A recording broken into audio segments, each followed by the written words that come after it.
Hoje eu vou falar alguma coisa em relação ao assentamento da Casinha das Santas Almas, que ficam na entrada na maioria dos terreiros de Umbanda.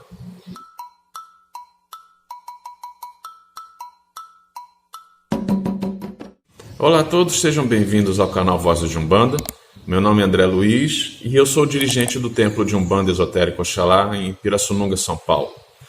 E hoje eu decidi fazer esse bate-papo, essa conversa informal sobre a nossa religião, em relação ao centro de força das almas que ficam na entrada de alguns centros de Umbanda, de alguns terreiros. Hoje não vejo isso tão normal, não. E antes de mais nada, se você gosta de conversar sobre esse assunto, bater papo sobre a nossa religião, se inscreve no nosso canal e ativa o sininho, que é assim, toda vez que surgir novos vídeos, você vai ser avisado. Mas eu preciso dizer que realmente eu não tenho pretensão nenhuma em crescer o canal, não. É só mesmo levar uma palavra, fazer uma conversa sobre a nossa religião para aqueles que talvez se interessem. E às vezes, muitas das vezes, não passa nem pela cabeça o que certas coisas são, porque a oralidade está se perdendo hoje em dia, certo? A intenção desse vídeo hoje é tentar explicar um pouco sobre o que significa. Nós vamos falar sobre a Casinha das Almas, certo? Que carinhosamente a gente chama assim, a Casinha das Almas, que fica na entrada dos terreiros. A gente vai falar, eu escrevi aqui para não perder a sequência, tá? O que é esse centro de força, de onde vem essa tradição, como começou, qual que é a finalidade da Casinha das Almas, quem se beneficia, que tipos de espíritos se beneficiam, que eu quero dizer. E antes de mais nada, eu vou dar a minha visão do que eu aprendi em relação a esse centro de força, em relação a essa firmeza ou assentamento das almas, na minha raiz, e eu não quero interferir de modo algum na sua raiz. Eu sempre digo que se a macumba na sua casa está funcionando, ela está certa e pronto, ponto final, tá bom? Bom, o que é essa Casinha das Almas que a gente vê quando a gente entra nos terreiros de Umbanda? Ela fica do lado direito de quem entra, né? Do lado esquerdo fica o assentamento do Exu de defesa, o Exu guardião do terreiro, certo?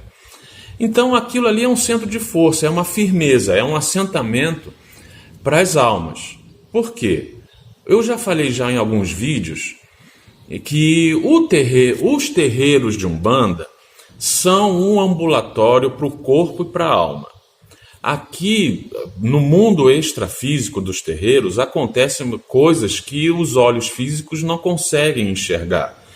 E uma delas é o trabalho de algumas almas que são resgatadas, que são trazidas para dentro de um terreiro, para que elas possam ter um benefício qualquer. Um terreiro de Umbanda, ele não funciona só quando a gente encerra a gira e fecha o trabalho, tranca tudo, apaga as luzes e vai-se embora. Não, ainda continua. O ambiente astral de um terreiro de Umbanda, ele é muito vivo, ele é muito complexo. E uma das funções que um terreiro de Umbanda tem é justamente essa, de trazer esses espíritos que estão desgarrados antes que eles sejam, vamos dizer assim, antes que eles sejam levados a cometerem algum outro tipo de problema com os encarnados.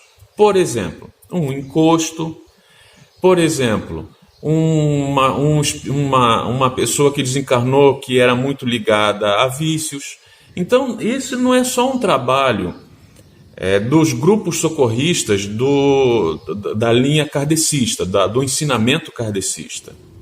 Ele também é feito dentro de um terreiro de Umbanda. Esse assentamento que é feito nas entradas do terreiro para as almas, não para o Exu, não para a tronqueira, ele vem de um culto muito antigo, que é o culto a Baba Egum. Quando na colonização do Brasil, vieram grandes sacerdotes deste culto aqui para o Brasil também. E hoje esse culto a Baba Egum, ele ainda continua vivo na ilha de Itaparica.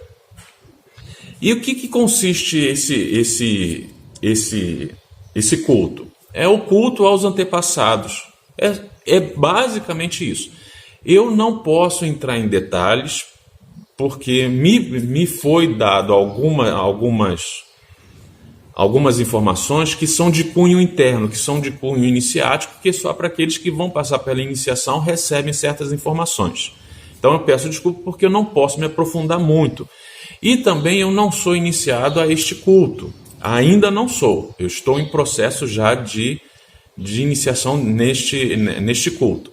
Então, aqueles que já são iniciados, eu peço desculpa porque eu posso estar cometendo alguma gafe, mas eu peço que, se tiver alguma coisa errada, escreve nos comentários, tá bom? Aqui no Brasil, os espíritos dos babalaôs antigos da África se apresentavam nesse culto. Na formação, no surgimento ou no ressurgimento da Umbanda, que é uma religião brasileira, ela é a religião genuinamente brasileira, ela surgiu aqui por várias influências religiosas, por uma verdadeira mistura de crenças, surgiu.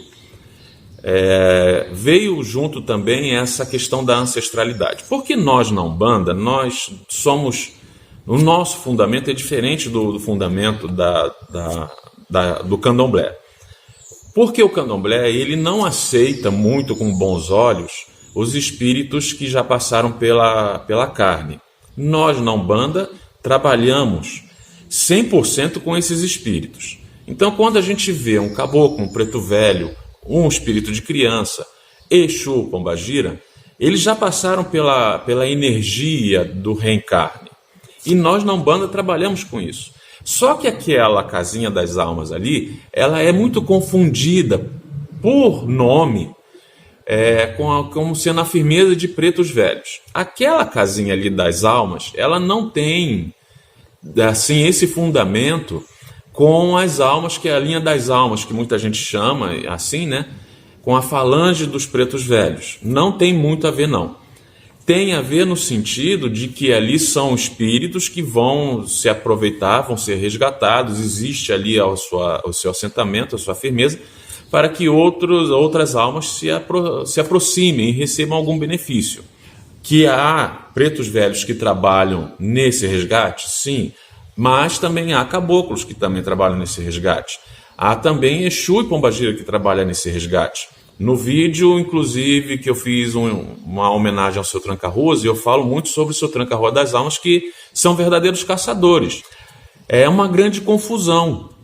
As pessoas acham, pela falta da oralidade, que a Casinha das Almas é um fundamento e é um assentamento da linha das almas, dos pretos velhos. E, na verdade, não é, não. A finalidade ali daquela firmeza ali que é posta ali é justamente para que seja feita o resgate de algumas almas, para que algumas outras almas que se afinizam com a lei de Umbanda possam realizar um trabalho de caridade, ajudando a proteção do terreiro, ajudando em outras almas que estejam acompanhando as pessoas, a assistência. Então ali já há uma grande filtragem, vamos dizer assim. Tanto a Exu Guardião, que fica do lado esquerdo, ele já barra e já faz a proteção, e aqueles espíritos que têm a autorização, que chegaram a hora deles receberem um remédio qualquer, já são encaminhados ali para a firmeza, para o assentamento das almas. Muitos irmãos da nossa religião, eles preferem, receberam dessa forma, eu não estou falando que é errado, mas para mim eu não vejo isso com bons olhos. Eles pegam a terra lá de dentro da calunga e colocam nesse assentamento das almas. Se a gente for parar para analisar, inclusive fazendo outra referência ao vídeo que eu fiz do Seu Tranca-Ruas, eu falo alguma coisa sobre trabalhos dentro da calunga. Eu não vejo com bons olhos, lá é um lugar para silêncio. Eu não preciso trazer a terra lá de dentro do Campo Santo para trazer para dentro do terreiro. Eu não preciso, porque tudo, afinal de contas, é terra. É interessante que tudo fique no chão, tudo que fique em contato com a terra. Porque é da terra que a gente veio e é para a terra que a gente vai voltar. E além do mais, o nosso planeta Terra, falando assim, é um enorme para-raio. Tudo que se enterra, tudo que se devolve para a Terra, vai sumir uma hora ou outra. Então a função de deixar aquela casinha ali na Terra é exatamente isso. Para que tudo que esteja livre, que não deveria estar, que volte para a sua origem. Deixa eu fazer dar um exemplo aqui. Quando a gente está numa mata fechada, à noite, a gente não consegue enxergar nada. A partir do momento que a gente acende um candeeiro, um lampião, uma lamparina, uma lanterna, aproxima-se todos os bichinhos da natureza noturna para se aconchegar naquela luz, para que eles se esquentem com aquela luz.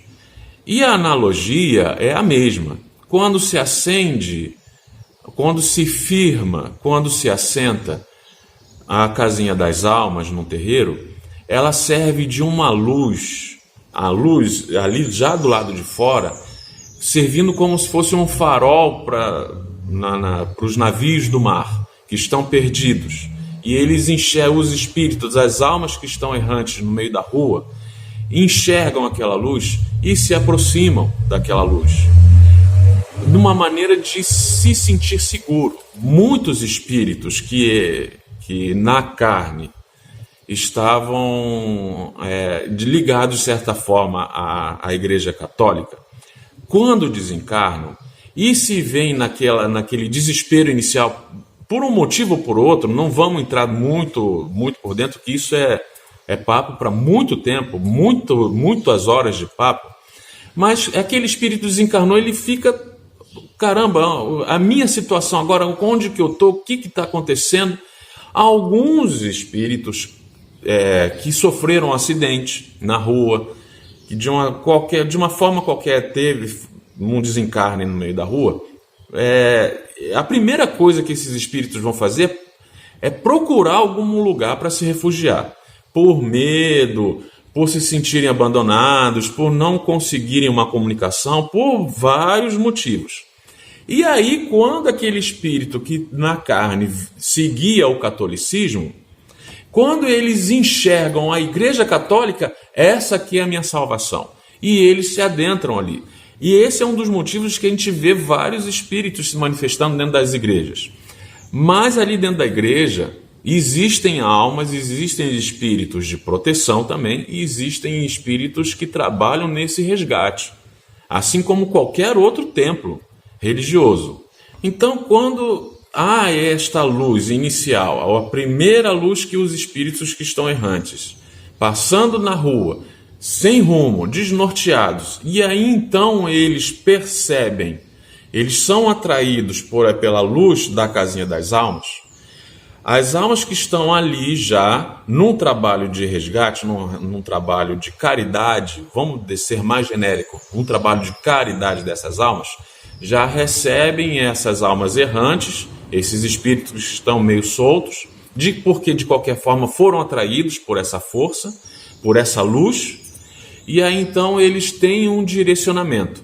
E aí entra toda a dinâmica astral do terreiro, onde que Exu vai proteger, onde que eles são encaminhados até o Congá, e ali o chefe do terreiro, ele vai fazer algo com aquelas almas que estão errantes, e aí vai pedir a outros espíritos que ajudam dentro do terreiro, junto com os espíritos dos filhos da corrente, vão fazer esse serviço de direcionamento a esses espíritos que estão errantes. Então aí começa toda a dinâmica astral de um terreiro. O terreiro de Umbanda é uma coisa viva, é uma coisa que, mesmo sendo viva, ela precisa ser alimentada. Alimentada de que forma? Cuidando exatamente tanto da casinha das almas, como cuidando da tronqueira de Exu, como cuidando do Congá, que ali dentro do Congá também há certos fundamentos. Não é simplesmente você esticar uma toalha em cima da mesa, colocar imagens, colocar um crucifixo, colocar conchas, colocar velas, não. Não é só isso. ele tem que haver um fundamento ali embaixo daquela mesa, daquele altar. E esse fundamento vai de casa para casa. Mas o que eu posso dizer, sem entrar dentro dos ensinamentos internos da minha raiz e sem interferir na sua raiz, o que eu posso dizer é que são postos dentro da terra alguns elementos que são desagregadores.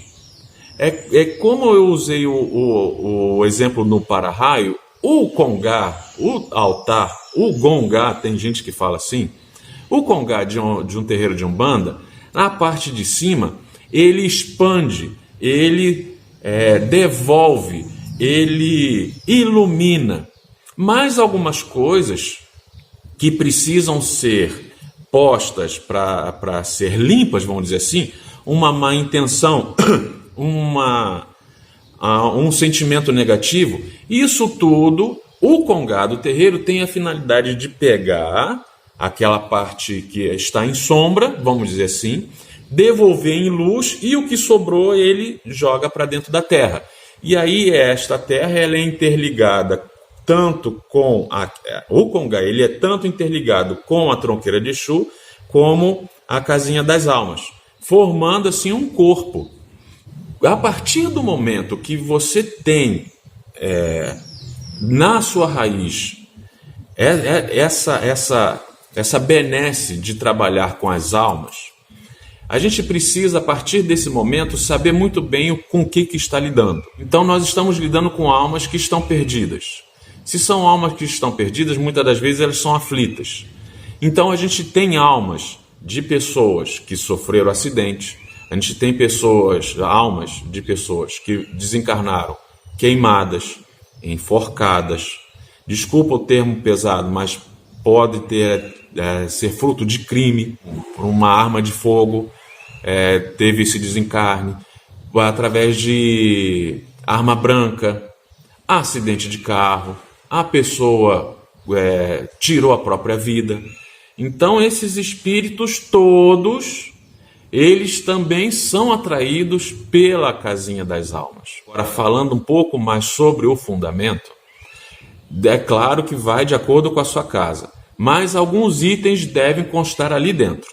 Dentro desses itens, uma coisa importantíssima que precisa ter ali dentro é água. A água, ela mata a sede. Ali dentro, ali fora a água, existem outras coisas, que inclusive comida. Não na comida no sentido de que é um arroz, um feijão, não é isso não. O que pode ser posto ali? O mais tradicional, que é o mingau das almas. E como é que é ser feito esse mingau das almas? Com maisena e leite. Normalmente, não há problema nenhum. Porque a maisena vem do milho. O milho mata a fome. O leite é a representação do alimento líquido. Então tem toda uma série de fundamentação que eu não vou entrar em detalhes, mas faz parte do mingau das almas. Então a minha família da Umbanda Esotérica, ela costuma também colocar doce ali dentro ali também. Porque a gente tem espíritos de todo tipo. Não é como numa questão de que talvez me passou agora pela cabeça, é uma armadilha para a gente pegar os espíritos, que não é nada disso não. É uma maneira de você agradar aquele espírito que já está sofrendo ali na rua ali.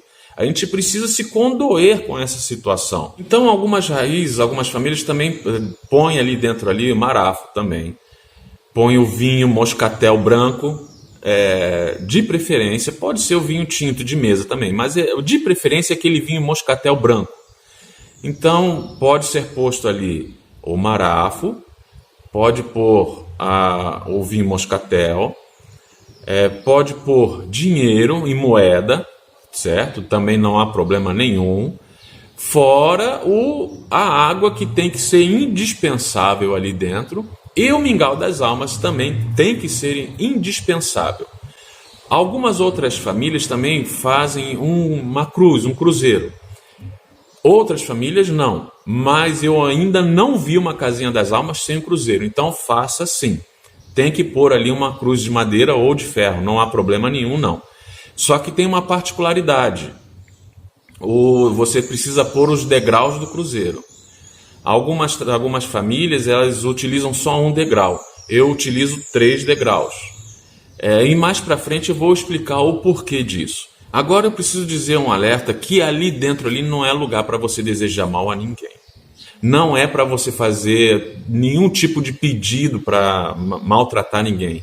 A gente não pode esquecer que ali dentro ali estão sendo atraídos espíritos que já são sofredores o suficiente. A gente não tem o direito de colocar mais carga em cima desses espíritos. De jeito nenhum. A gente pode pedir que as santas almas que estão ali, que possam nos ajudar, para que elas consigam direcionar os encostos que estão chegando aqui, junto com a assistência, tirando um pouco da carga de sofrimento das pessoas que entram aqui dentro, fazendo uma triagem daqueles espíritos que precisam passar ali pelo forçar, né, da limpeza. Às vezes espíritos estão tão grudados na vítima que precisa passar dentro do congá ali com a presença de um caboclo preto velho, de um exu, de uma pombagira, para fazer esse serviço de limpeza, certo? Então, ali dentro da casinha das almas não é um lugar para que você faça pedidos para maltratar, pedidos negativos, de jeito nenhum. Essa é a última parte do vídeo. Tem gente que não gosta de assistir, né? Mas eu aconselho mesmo assim, que é dizendo que a Casinha das Almas não é um assentamento dos pretos velhos. Casinha das Almas não é um lugar para se desejar maldade. Casinha das Almas tem que ser posta ativamente, tem que ser viva, com luz, com água, com comida, com fé e oração, para todas as almas que estão perdidas nesse nosso mundo da matéria. E se você gostou dessa explicação, deixa o seu like, por favor, se inscreva no nosso canal e ative o sininho, que sempre que tiver novos vídeos você vai ser avisado. Qualquer dúvida, qualquer informação, é só colocar nos comentários, que eu no mínimo vou dar aquele coraçãozinho lá dizendo que eu li. Muito obrigado pela sua paciência em escutar esse velho aqui que está falando. Que Oxalá nos abençoe. É sempre bom nós sermos luz na vida das pessoas. E é de cabeça baixa que se enxerga Aruanda. Um meu forte abraço e até uma próxima oportunidade. Muito obrigado.